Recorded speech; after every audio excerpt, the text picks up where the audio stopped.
Nino Brown Boxing, and I'm back in the building. Shout out to the LDBC. Don't forget to hit that like button and subscribe.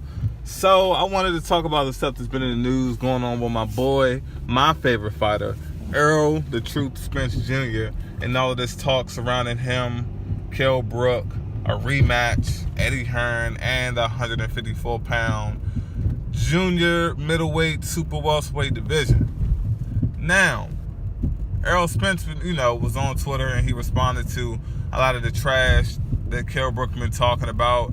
He can defeat Errol at 154. Errol Spence just flat out let him know, chill with all the talk before he break both of his eyes. Hey, straight to the point. That's how I like it. Just let me check that off as another reason why Errol Spence is my favorite fighter. Now, when it comes to my thoughts on the matter, I like the fight. It's a good fight.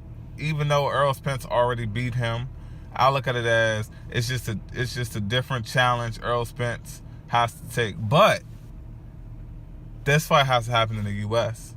Errol Spence already traveled. He fought in Kell Brook's backyard. Now, matter of fact, not even just the U.S. The fight needs to happen in Errol Spence's hometown. So put the fight in Dallas, make it happen. But the only thing about that is Errol Spence still at welterweight. Now, Kell Brook, you want Errol Spence. You feel you can beat Errol. If you're serious, I'm just gonna assume, I'm gonna take this man for his word, and I'm just gonna say that he's serious.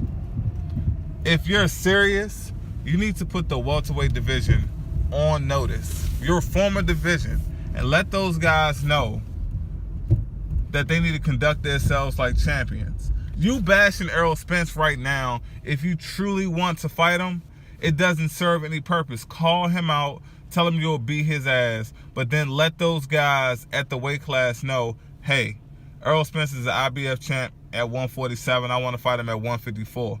You guys need to stop being on your BS. You need to get in the ring with them. So call their names out. Let them know. Sean Porter, stop the ducking. Danny Garcia, stop the ducking. Keith Thurman, when you come back and you have a tune-up, stop the ducking. It's really that simple. Errol Spence needs to put the pressure on. And I don't know if I said this in my last video or not, but something that's definitely been on my mind. I'm going off topic a little bit, but I'll come full circle with it. Another thing is, a guy like Deontay Wilder, the baddest man on the planet, he needs to put these guys on notice. I mean, all the weight classes. If you're a ducker in any weight class, the baddest man on the planet needs to be putting people on notice and letting them know that y'all need to conduct yourselves like champions, especially the champions. If you have a belt, I don't give a damn if it's a WBA regular title. You need to conduct yourself like a champion, and that's what needs to happen. So you got Kell Brook putting the pressure on, you got Deontay Wilder putting the pressure on. Hey, I'm not saying these guys' voices are strong enough to actually change the way somebody wants to go with their career, but it can definitely bring attention to the matter.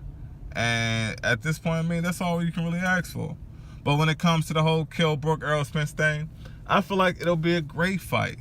Now, if the fight would have initially happened at 154, I think the fight would have been more competitive.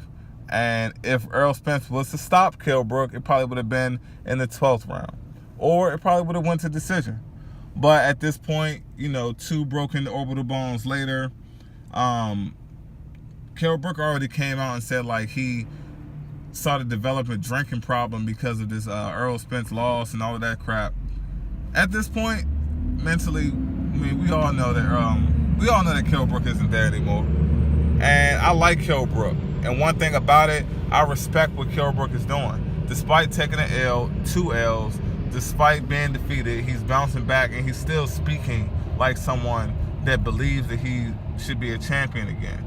Despite the fact that I think that Errol Spence will beat him the second time around, it doesn't matter. It's the fact that he's talking like it. I believe he wants to be about it. I mean, he's done it before. He fought Triple G. He fought Errol Spence. So, yeah, I'm going to take the man for his word. So, definitely much respect to Kell Brook for speaking like a champion, speaking like a true fighter, unlike a lot of these other guys out here.